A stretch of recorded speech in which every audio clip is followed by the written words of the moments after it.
modelo de substituição de importações implementado em grande parte dos países da América Latina no período pós-guerra acelerou um processo de industrialização que estava destinado a satisfazer quase exclusivamente as necessidades do mercado interno. O papel ativo do Estado tem uma importância decisiva nesse processo, investindo em obras de infraestrutura, expandindo os serviços públicos, produzindo bens.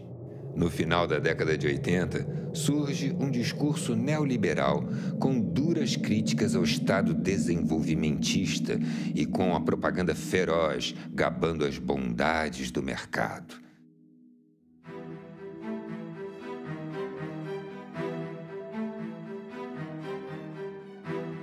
Um exemplo nesse sentido é o programa de privatizações das empresas públicas que, com diferentes ritmos, se impõe em todos os países latino-americanos. Não se trata de um Estado ausente, mas sim de um outro Estado submetido às exigências do mercado. Milton Santos. O neoliberalismo real é muito diferente do neoliberalismo utópico. E o Estado neoliberal não é um Estado mínimo, é um Estado ativista, é um Estado militante, só que as formas, os padrões de articulação entre Estado, capital e sociedade é que se alteraram. Isso não pode ser lido meramente como um processo de redução do lugar e do papel do Estado, tem que ser entendido como uma redefinição do lugar e do papel do Estado no processo de acumulação do capital e de dominação capitalista.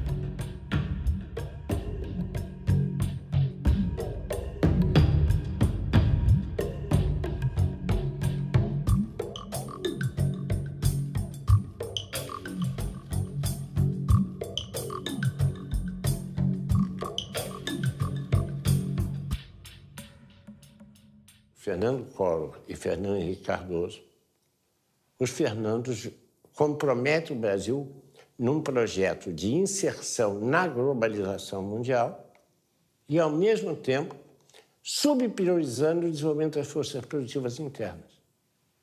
E, para isso, então, você faz o quê? Desmantela a proteção aduaneira, desmantela as instituições públicas ligadas ao processo de desenvolvimento das forças produtivas. É uma coisa impressionante. É absolutamente impressionante o que aconteceu.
Moradia, saúde, educação, transporte, segurança estão sendo tratados como mercadoria, da mesma forma que aparelho de celular, carro financiado, televisores de 50 polegadas e outros produtos.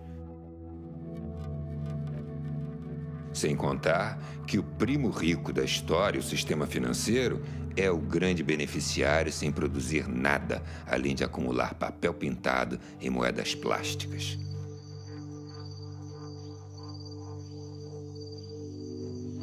As florestas, os oceanos, os rios, o subsolo e até mesmo o ar são disputados por grupos privados como commodities a serem negociadas pelas bolsas de valores mundo afora.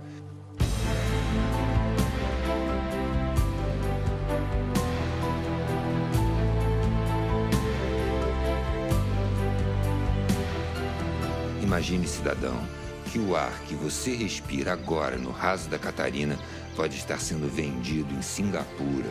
Ou as águas do Rio Amazonas, que há milênios correm no mesmo leito, passarão a ser chamadas de Blue Gold, ouro azul, e passariam à propriedade de meia dúzia de empresas que vão tentar te convencer de que a água paga é melhor do que o livre acesso à água para todos.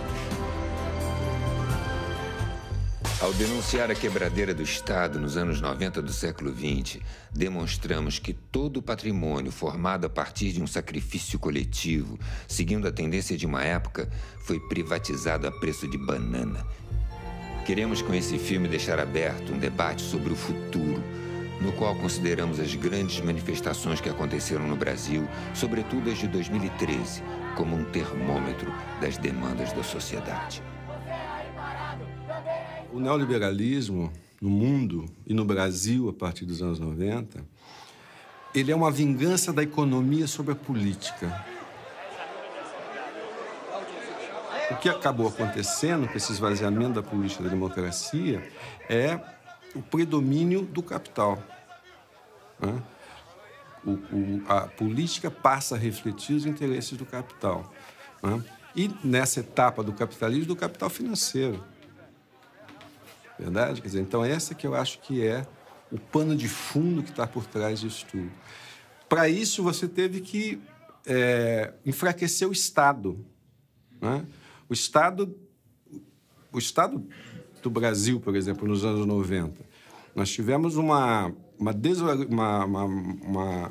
fragmentação do Estado, tanto financeira, pelo excesso de dívida, quanto material. Nós privatizamos tudo. A entrada do neoliberalismo no Brasil é anunciada por Fernando Collor de Mello, com uma frase que é muito curiosa. O automóvel brasileiro é uma carroça.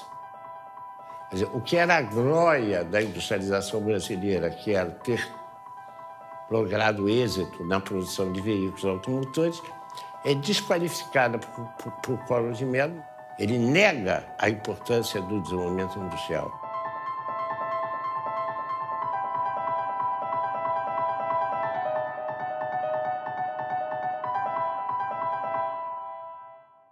Fernando Henrique Cardoso é muito mais sofisticado. Ele não faz esse tipo de discurso. Ele faz um outro discurso. O Brasil tem que se inserir dentro das tendências mundiais. A tendência mundial é a globalização. Exportar é a solução para o Brasil. O Brasil precisa voltar a ser uma economia exportadora. Forte economia exportadora. Isso é levado às últimas consequências associadas com a ideia da privatização. Foi ocupando cada poro do Estado brasileiro. Quando eu fui para o governo federal, eu fiquei muito impressionada com isso. De perceber que na máquina do Estado, você tinha aqueles moços biotipo da escola de Chicago, sabe? Cabelo escovinha, Cooper de manhã, fortes, com uma cabeça absolutamente feita, assim, que desconhecia completamente a sociedade brasileira. Lembra da época do Collor, que ele punha aquele elefante, era uma propaganda de que o Estado era um elefante pesado, perdulário, ineficiente, que gastava muito dinheiro, e a ideia era de que o mercado tinha solução para tudo. Já foi importante uma forte presença do Estado na economia. Só que o Estado engordou muito em áreas não prioritárias para você, cidadão.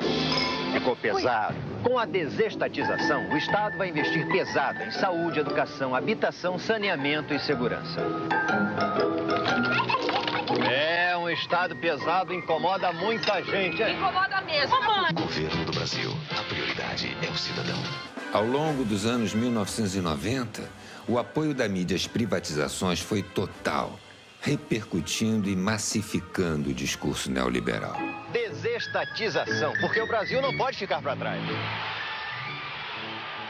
A mídia tem um papel fundamental nesse processo, né? Porque a mídia de os meios de comunicação em geral, né? Lato sensu, né? Quer dizer, é televisão, é rádio, é cinema, internet, tudo isso tem uma influência enorme para formar a opinião das pessoas, né? E a mídia, naquela época, teve um papel importante, inclusive no ataque àqueles economistas que alegavam que aquela política neoliberal seria prejudicial ao desenvolvimento brasileiro, chamando esses economistas de dinossauros.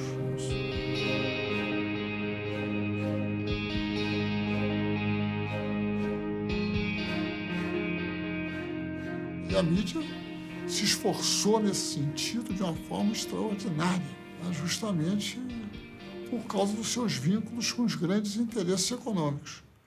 E os grandes interesses econômicos brasileiros hoje, no Brasil, instalados no Brasil, são multinacionais. E os nacionais, muitas vezes, também estão vinculados a eles. O povo brasileiro perdeu o controle sobre suas principais riquezas, que foi o minério, que foi os transportes e também, que pouca gente se lembra, a venda de 40% das ações da Petrobras pertence a acionistas capitalistas, que a maioria deles moram nos Estados Unidos, porque o que interessa é a contabilidade das empresas.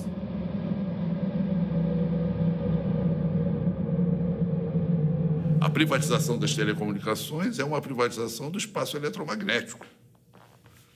A privatização do setor elétrico é, num certo sentido, a privatização dos nossos rios. A privatização das grandes mineradoras é a privatização de parte do nosso território.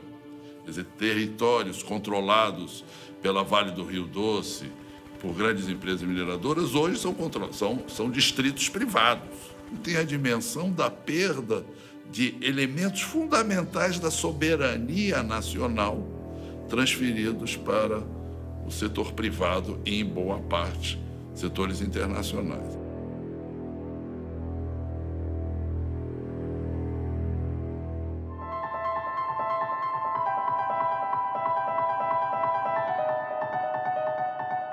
Foi um processo de desconstrução do Estado.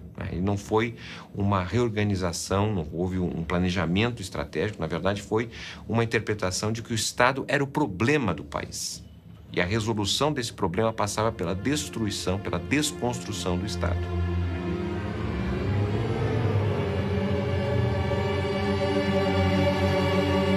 E nesse sentido nós tivemos um processo de privatização que, segundo nossos estudos, foi o segundo maior processo de privatização da década de 90. Ele foi apenas menor quando comparado com a desconstrução do antigo experiência da União Soviética, que foi a desconstrução ali da transição de um regime socialista para um regime de economia de mercado. Então, a nossa desconstrução nos anos 90, que valeu a geração de receita de ao redor de 100 bilhões de dólares, que naquele momento, nos anos 90, equivaleu a cerca de 15% de todo o PIB, que foi transferido do setor público para o setor privado. E em grande parte dessa transferência significou um engrandecimento em termos de riqueza de determinadas famílias e grupos estrangeiros, sem a contrapartida, porque nós tivemos simultaneamente a essa privatização uma redução de 500 mil de postos de trabalho. Essa é uma estratégia americana que ela parte do princípio que, num mercado totalmente livre, as empresas americanas, as mega empresas multinacionais americanas, por seu dinamismo tecnológico, pela sua escala, pelo seu poder financeiro, prevalecerão sobre as outras. O neoliberalismo é isso, é você dizer, olha, o Estado é o grande adversário da eficiência econômica. Então, é necessário reduzir o Estado ao mínimo. Aí vem as privatizações, né?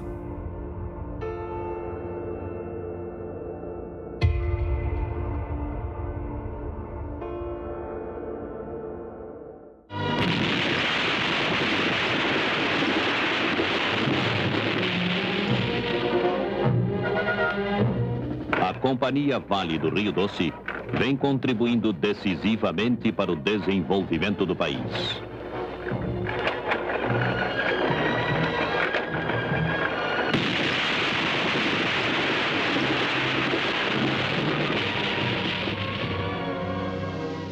A Vale do Rio Doce foi criada em 1942 pelo presidente Getúlio Vargas. A partir de 1969, a empresa tornou-se a maior exportadora de minério de ferro do mundo e foi estratégica para os planos de industrialização do país. A Vale foi privatizada em 1997 por um valor irrisório em relação ao seu patrimônio e ao seu potencial. Naquela época, já se tinha notícias da reserva mineral da Serra Sul, em Carajás, onde se estima haver 10 bilhões de toneladas de minério. Hoje, este é considerado um dos maiores projetos de extração da empresa, chamado de Projeto S11D. Houve forte resistência de trabalhadores, sindicatos e da sociedade civil, que chegaram a conseguir por diversas vezes na justiça o adiamento da data do leilão. A Vale foi vendida por cerca de 3 bilhões de dólares naquela época. Menos de um ano depois da venda, o faturamento da empresa foi superior a 10 bilhões de dólares, ficando nítido que a resistência à privatização tinha fundamentos. Uma empresa estatal, ela olha vários outros aspectos que uma privada não pode, não cabe a uma privada olhar. Não é pecado ela não olhar, não lhe cabe olhar isto. A empresa estatal, ela tem esse objetivo maior de olhar o conjunto do país, onde ela possa colocar os seus recursos ou as suas expertise, né, de forma favorável para o país. Ela tem que olhar também para a questão da industrialização associada aos seus projetos. No caso, era uma obrigação da Vale fabricar trilhos aqui e projetar vagões para o Brasil, locomotivas, estimular o desenvolvimento direto de uma indústria ferroviária própria, ter esses cuidados. A estatal tem que ter esses cuidados.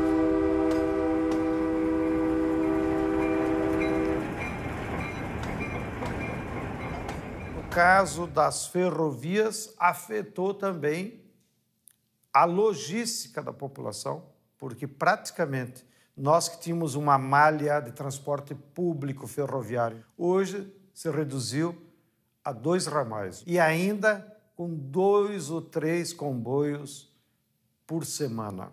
Nós precisamos construir uma rede ferroviária em todo o país para, no fundo, beneficiar a população que possa ter alternativa de transporte, para beneficiar a população, para diminuir o custo do frete dos bens que circulam aqui. E para isso precisa ter investimento de todo o povo, independente se aquilo vai dar lucro ou não. Hoje eles privatizaram todas as ferrovias e os únicos ramais que as empresas privadas estão fazendo é para construir para exportação. Exportação de minério de ferro, exportação de soja. De novo, a ferrovia não é para beneficiar o povo.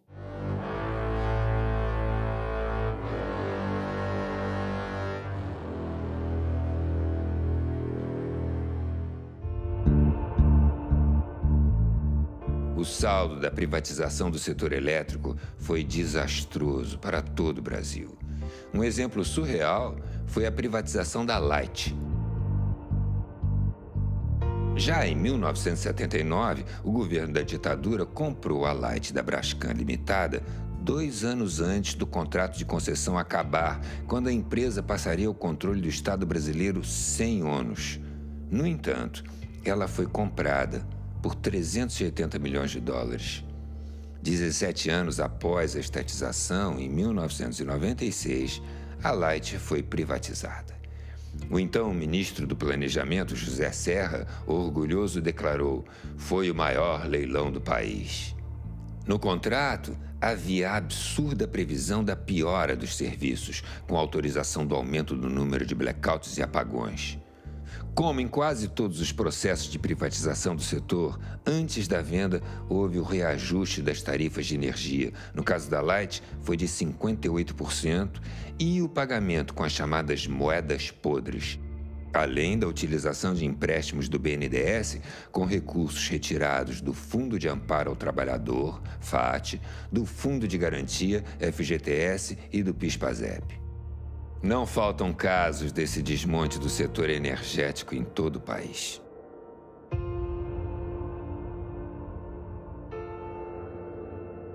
A condução da privatização do setor elétrico brasileiro foi absurda. E, como na geração não foi feito investimento e também muito pouco na transmissão, na hora que a economia cresceu um pouquinho, que foi o ano 2001, entrou em colapso. Não havia capacidade instalada para atender a demanda e faltou energia no Brasil. Houve um racionamento mano-militário, né? As famílias foram obrigadas a reduzir seu consumo sob ameaça de desligamento. E a Light apagou o Rio de Janeiro. Isso foi logo no primeiro verão após a privatização. O que mostra o insucesso da privatização. Se o Estado ia mal, sem ele, pior ainda. As reclamações quanto à má qualidade dos serviços, apagões e acidentes são comuns em quase todos os estados. O Ministério Público, no Rio de Janeiro, após trocas de acusações entre as empresas, responsabilizou pelos incêndios em galerias e explosões em bueiros tanto a Light como a concessionária de gás canalizado SEG, também privatizada em 1997.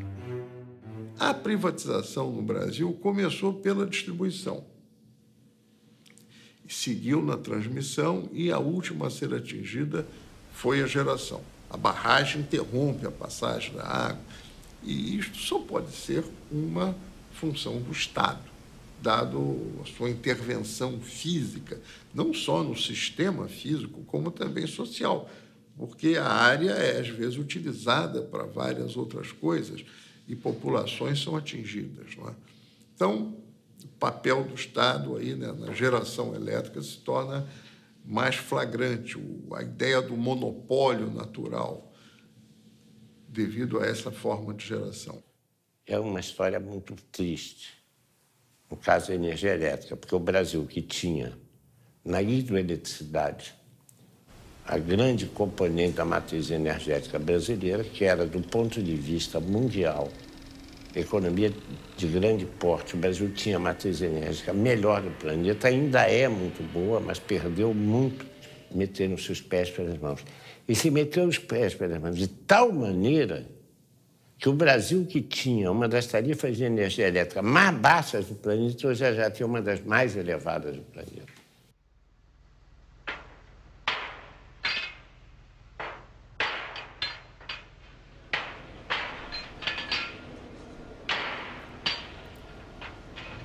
Furando e furando. 200 metros, 500 metros, 2.000 metros, 5.000 metros, até jorrar o petróleo.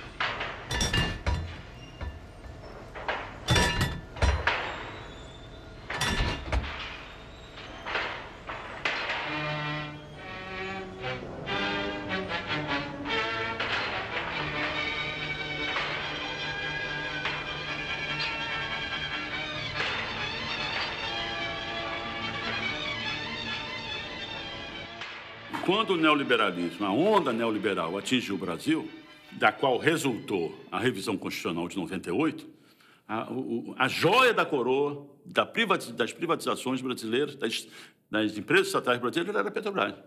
Uma empresa estatal que tem não só conhecimento e competência e experiência, mas uma vontade nacionalista de descobrir recursos energéticos brasileiros, sendo a energia um assunto de segurança internacional. Esqueceram-se aqueles que formularam essa política e essa estratégia do significado que a Petrobras tem para o povo brasileiro.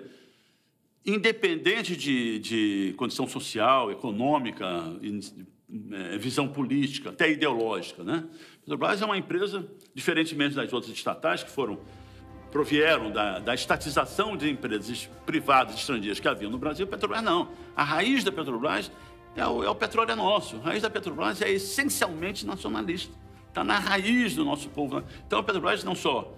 O povo brasileiro entende isso como considera a Petrobras também uma reafirmação da nossa autoestima, como competente como um povo competente para realizar, planejar, projetar e operar grandes projetos, né, de engenharia e de desenvolvimento nacional. A Petrobras é a maior empresa brasileira em patrimônio, é a maior empresa em conhecimento. Nós somos o cérebro mundial dos nossos engenheiros de como conseguir tirar o petróleo a 7.000 metros debaixo do mar, no chamado pré-sal.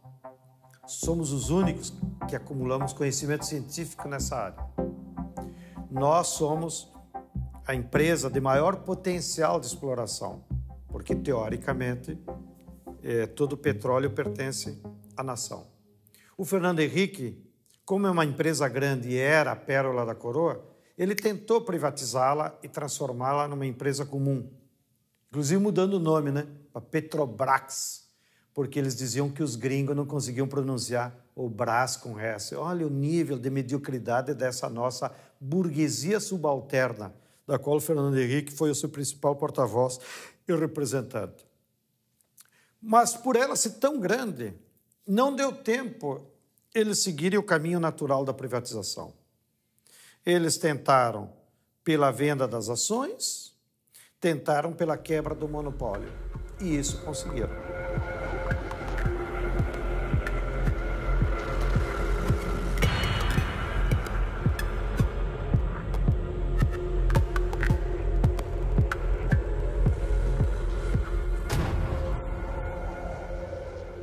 E a Petrobras é o que é, porque teve a reserva do mercado interno para si. Não foi por nenhuma outra razão, é porque, tendo o mercado interno para si no negócio do combustível, ela pôde o quê?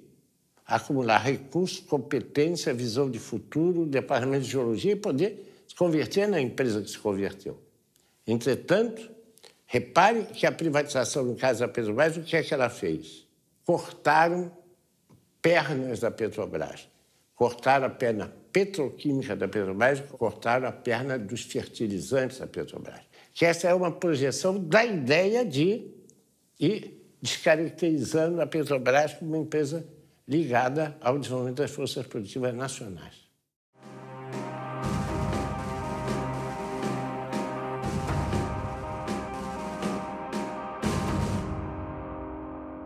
A privatização das telecomunicações foi um crime contra o Brasil e muito pouco compreendido. O Brasil tinha 4 satélites. O Brasil tinha toda uma rede de comunicação própria. O Brasil tinha os cabos que nos conectavam com o mundo. E isso foi entregue a preço de banana exatamente para os Estados Unidos. Esse é só um exemplo, entre tantos, como naquele momento que nós tínhamos que certamente reestruturar o sistema Telebrás, sem dúvida alguma.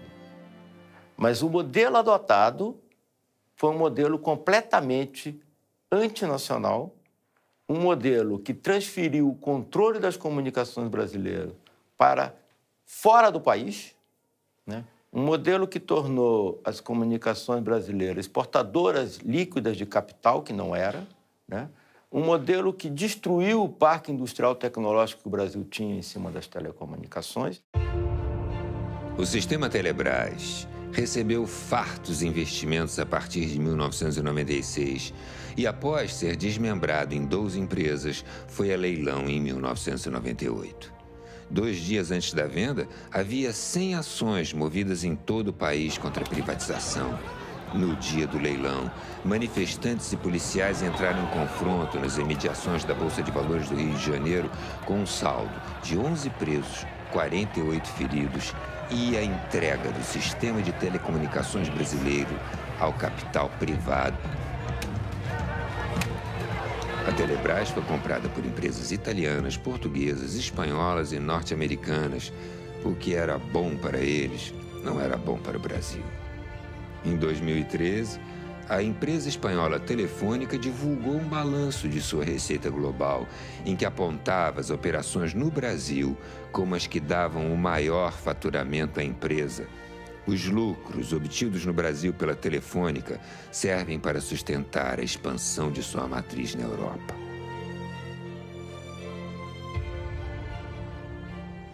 Se pensou inicialmente que a privatização ela traria concorrência para o setor, poderia trazer a qualidade dos serviços, redução dos preços. Então, a ideia da privatização que o consumidor tinha, e todos nós da defesa do consumidor, era justamente isso, que nós pudéssemos trazer qualidade de vários serviços para os consumidores e também poderíamos ter acesso a bens e serviços que até então não era possível.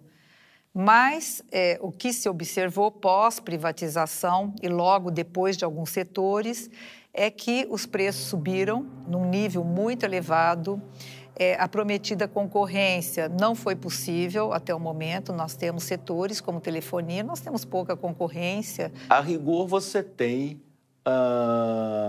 a expansão, a melhoria e até baixos preços de serviço, né, e competição em cerca de 300, no máximo 400 municípios brasileiros, que é onde está a renda concentrada, onde você tem efetiva atividade econômica, né? Na maior parte do país, onde a atividade econômica é baixa, a renda é baixa, né, você tem um operador monopolista, que no caso hoje é a Telemar Oi, que pratica, a partir daí, preços de monopólio, né?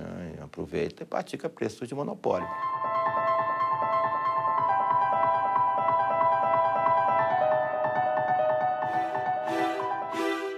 As agências reguladoras, ANEEL, Anatel, ANP, Anvisa e agências estaduais foram criadas no Brasil como parte do pacote das privatizações.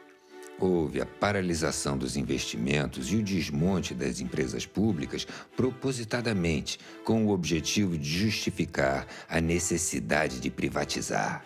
E as agências foram apresentadas como guardiãs do interesse público. Hoje, se constata que elas muito pouco fazem na defesa dos interesses dos usuários dos serviços. Elas foram pensadas justamente para trazer ali uma certa independência, para poder agir de forma independente, mas o que se vê é a captura dessas agências. Hoje, elas são capturadas, elas têm ali o comando do próprio governo e, portanto, elas não são independentes e não podem fazer um trabalho que pudesse realmente equilibrar o mercado. As agências reguladoras foram pensadas para permitir o capital vir para os países como o Brasil. Elas são um instrumento do neoliberalismo. É o caso da ANP. A ANP, a ANEL também, né? Elas são empreendimentos que visam favorecer as condições do capital. Eu não acho que elas tenham um papel que deviam ter público. Elas são, inclusive, inúteis. Era melhor que a Petrobras cuidasse do petróleo e não houvesse leilão nenhum.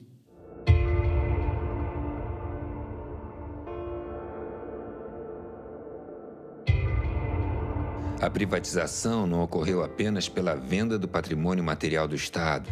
A lógica privatista fez dos serviços públicos uma riqueza a ser privatizada. As pessoas, quando têm um filho doente, elas estão mais ou menos dispostas a pagar a qualquer coisa, raspa a gaveta e consegue. Então, quando você privatiza esse tipo de serviços e torna eles com objetivo lucrativo, você deforma todo o processo. Na saúde, tinha 2 projetos, para mim, em disputa. O projeto da reforma sanitária, construído nos anos 80, que está colocado, de uma certa forma, apesar de algumas mudanças já, na Constituição de 88 e na lei orgânica, nas leis orgânicas, e o projeto privatista. E o projeto privatista torna-se hegemônico. Em 2 anos, foram fechados 11 mil leitos públicos e criados 8 mil e poucos leitos privados.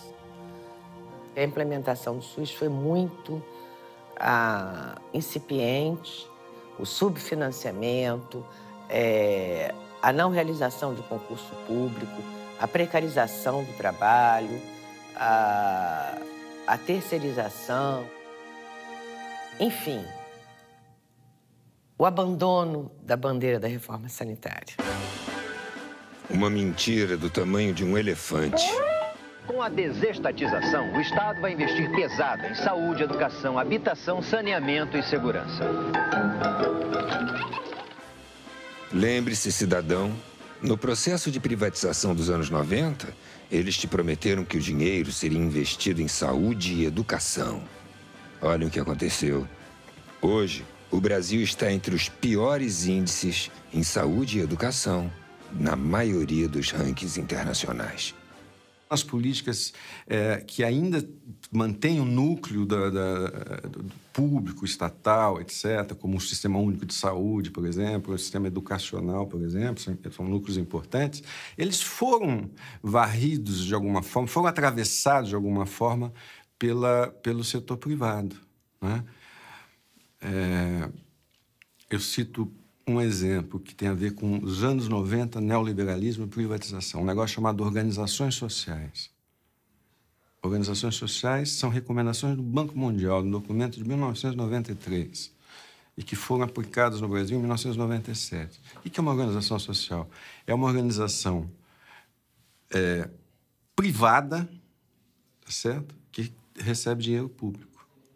Ela não precisa fazer concurso público, não precisa fazer licitação, não precisa fazer nada, certo? E isso, hoje em dia, a gestão da saúde, da assistência social, da cultura, está atravessada por essas organizações sociais. Então, te dou um exemplo. O Sistema Único de Saúde tem 1 milhão de funcionários. 70% dos funcionários são ou terceirizados ou fazem parte de organizações desse tipo. Eu pergunto, é possível você ter uma gestão pública eficiente se 70% dos funcionários são privados? A Organização Mundial do Comércio apontou no ano de 2000 o setor da educação como o setor mais lucrativo para quem quisesse ter retorno rápido. E daí em diante nós tivemos sim ali um processo brutal de privatização. As matrículas no ano 2013, por exemplo, no ensino superior, especialmente o ensino superior, né? Mas não só. As matrículas, 90% praticamente num ano foram no setor privado.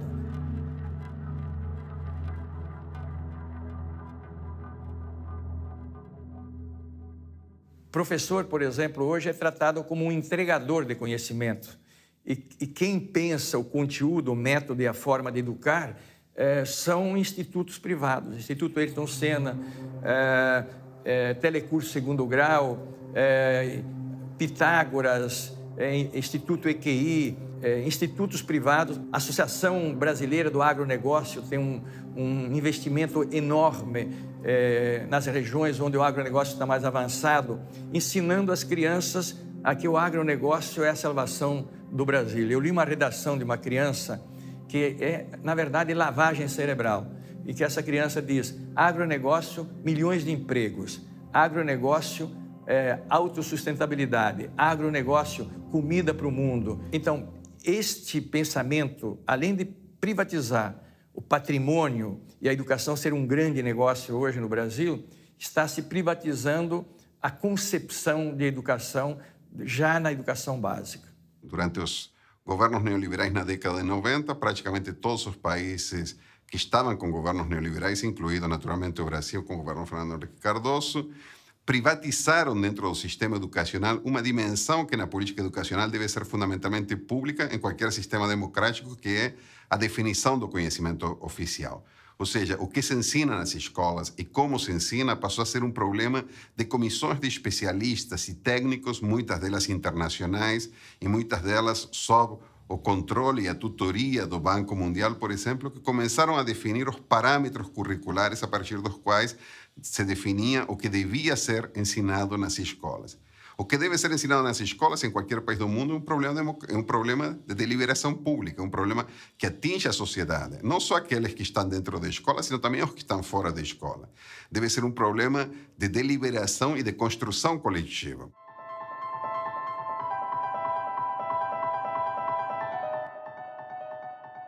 É fundamental para qualquer povo que quiser caminhar com suas próprias pernas, é que tenha o controle da sua cabeça.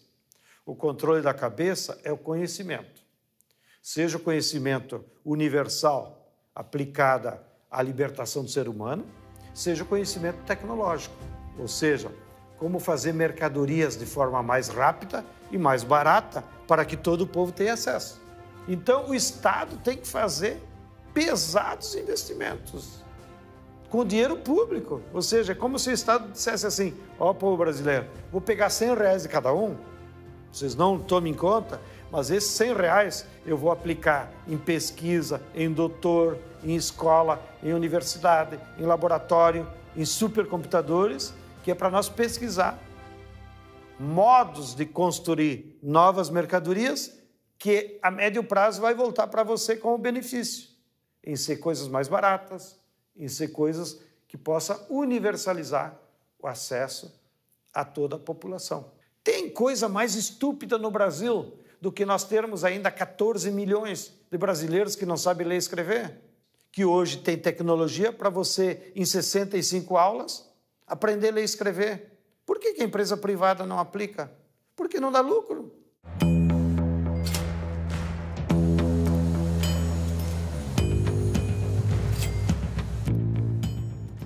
A questão da habitação, quando nós estamos falando de cidades e não do campo, da zona rural, ela é uma questão urbana, né? Ninguém mora dentro da casa, as pessoas moram na cidade. Ou seja, você tem que ter sua casa conectada à rede de água, à rede de esgoto, à energia elétrica, à iluminação pública, à escola próxima para os seus filhos, o abastecimento, o transporte que te leva aos lugares. Então, nós estamos falando, quando falamos de habitação, de um pedaço de cidade.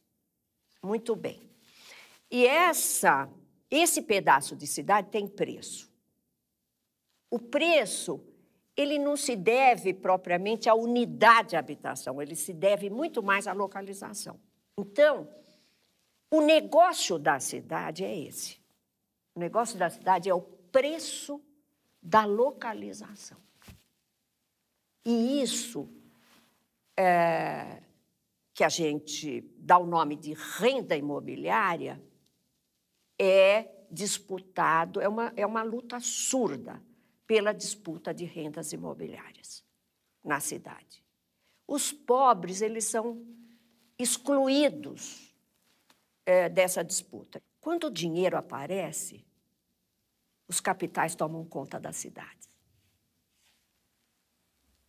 Como disse o David Harvey, follow the money. Eles vêm aonde tem dinheiro e as cidades foram tomadas literalmente de assalto. Por obras absolutamente discutíveis.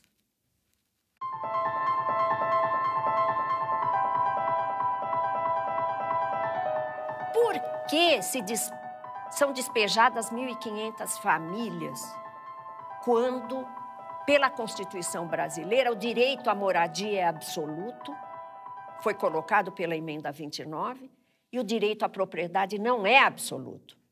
Ele é relativizado pela função social da propriedade. Por quê? Há uma conjugação entre capital imobiliário e capital de transporte, que, no caso de algumas cidades, é agravado pelo fato de que os transportes são um monopólio privado. Os transportes públicos, paradoxalmente, não são públicos, são privados, e, portanto, seguem a lógica da valorização do capital no setor de transporte. São raríssimas as experiências no mundo onde você tem transporte público de massa privatizado. A Argentina privatizou na década de 90 e reestatizou agora. A Margaret Thatcher, no auge dos anos 80, não privatizaram o sistema de manutenção do metrô, mas não privatizou o metrô de Londres. Aqui, nos anos 90, nós fomos além da Thatcher. Tá certo? Ou privatiza ou faz concessão. Né? Concessão para o setor privado. O setor privado quer lucro. Em alguma medida, isso tem a ver com o fato que, de 1994 até hoje, as tarifas de transporte urbano, por exemplo, em São Paulo, subiram o dobro da inflação. O passe livre é possível? É. Em determinadas condições, é possível. E ele é um dado de uma utopia muito importante. Muito, muito importante. Porque, como Milton Santos já falou, o jovem ele vive um exílio na periferia. O que é o exílio na periferia? É o cara que não pode sair de lá, porque ele não tem transporte ou porque ele não tem dinheiro para o transporte, se o transporte existe. O que se espera de um jovem que mora num bairro onde ele não tem equipamento esportivo, cultural, artístico, e ele não tem mobilidade? Ele é exilado.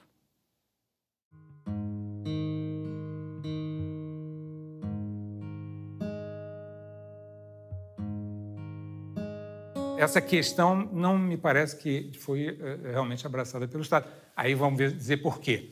Porque essa preocupação dentro da máquina pública em todos os países apareceu junto com as reformas neoliberais. Elas coincidiram. As reformas neoliberais começou a ter uma competição internacional pela atração de empreendimentos poluentes. Nós começamos, por exemplo, a oferecer a possibilidade que nas periferias da cidade do Rio de Janeiro a gente recebesse uma siderúrgica recusada na Alemanha. Uma tecnologia que todos sabiam que era obsoleta, era arriscada, as populações que moravam na área de implantação dessa siderúrgica protestaram, tentaram se fazer ouvir na grande imprensa, inutilmente.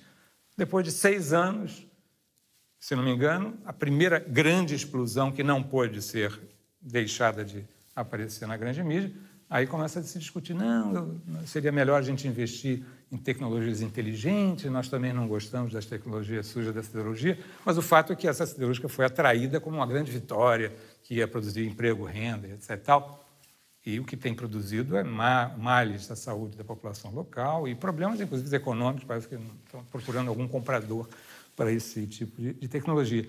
Infelizmente, nos últimos anos, os bens naturais da terra, da água, das florestas, estão sofrendo uma ofensiva do capital internacional, que, inclusive, para se proteger da crise no hemisfério norte, de 2008, correu aqui para o Brasil para se transformar em patrimônio e escapar da crise.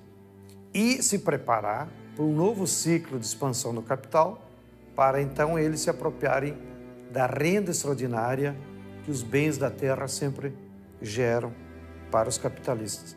Então, nos últimos 2, 3 anos, pelo que passou pelo Banco Central, mais de 200 bilhões de dólares de capital financeiro especulativo veio ao Brasil e se transformou em terra, em usina de etanol, em usina hidrelétrica e, inclusive, se apropriando da atmosfera, que eles fazem esses cálculos agora de quanto oxigênio cada hectare de floresta tropical emite na atmosfera, transformam isso num título e vendem nas bolsas da Europa como crédito de carbono para as empresas que emitem muito carbono nas indústrias poluidoras.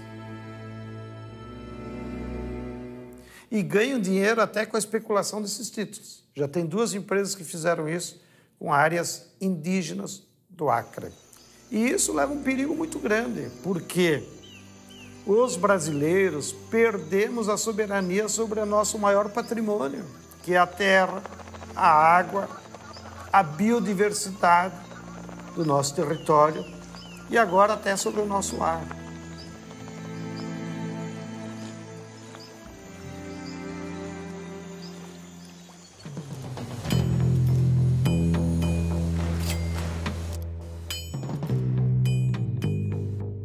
A defesa da economia nacional que o Lula fez só foi implementável porque tinha esses bancos, pelo Banco do Brasil, pelo BNDES e pela Caixa Econômica. Por que isso não pode ser feito na Europa? Porque Porque, primeiro, que os europeus abriram mão da soberania monetária, né? Com a União Europeia. Em segundo lugar, a maior parte dos bancos públicos foram desmantelados. A Irlanda, para sair da crise, já renacionalizou, reestatizou seus bancos. O que aconteceu nas Américas nos anos 90 não era coisa de terceiro mundo. A crise se aprofundou em 2008 nos Estados Unidos. Em seguida, o sonho da casa própria esfarelou-se também na Espanha, virou pó. Depois foi a vez de Portugal e, finalmente, quebraram a Grécia.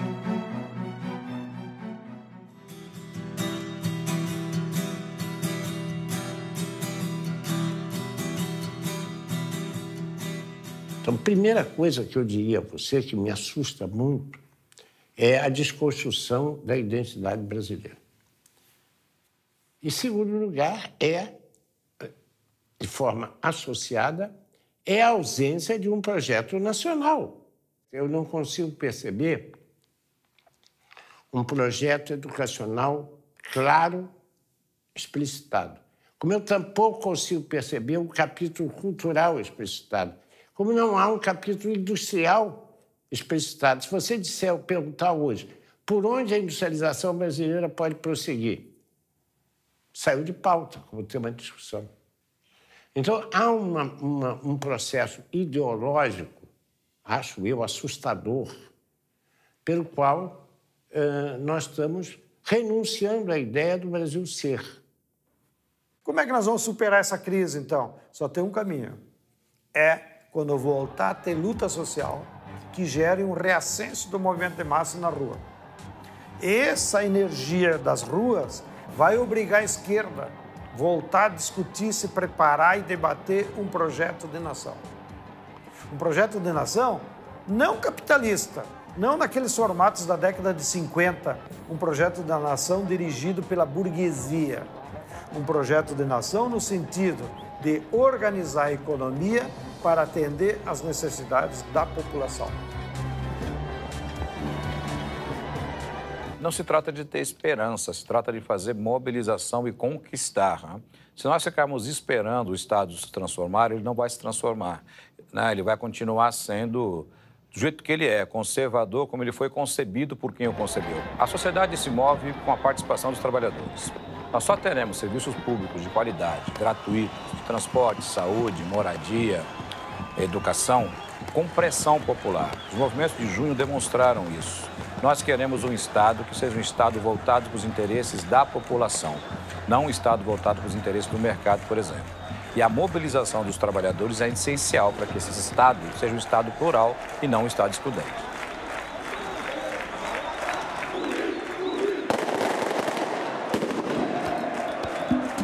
O processo de privatizações é apresentado à opinião pública como algo irreversível.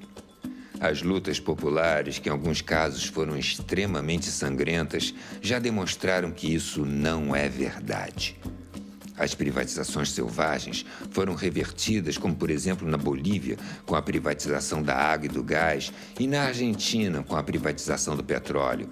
Até a Islândia, um país que quebrou inteiro porque seguiu o receituário neoliberal de Washington, reverteu o processo de privatizações e voltou a se desenvolver.